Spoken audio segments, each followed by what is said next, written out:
Enak banget pagi-pagi udah ada gandengannya. Kita mau olahraga ya. Nih, mamaku kan jualan nasi uduk tahu di sini nih. Kamu belum tahu ya? Nih, kita kenalin dulu deh nih sama mamaku nah.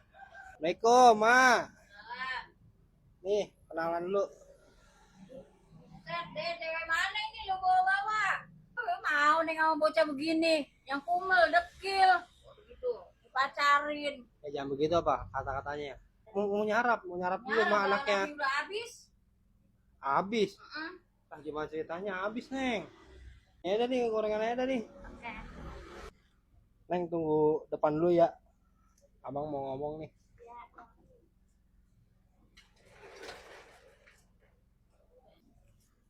Duit banyak mah itu mah. Banyak orang jualan ya banyak. Tuh, Kayak berapa liter hari ini mah? biasa. Biasa. 12. Banyak bener ya. Hmm. Dapat kali itu mah.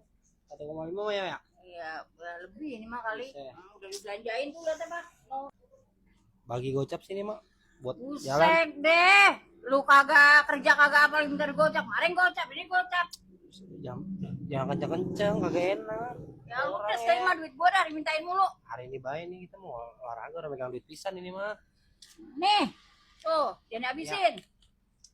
Baliin Siapa ya? besok, baliin. Ya buat beli air putih ini. Jalan dulu mah ya, kita mau lari. Assalamualaikum. Neng, salim dulu Neng. Sama emak nih. Biar berkah larinya. Ya.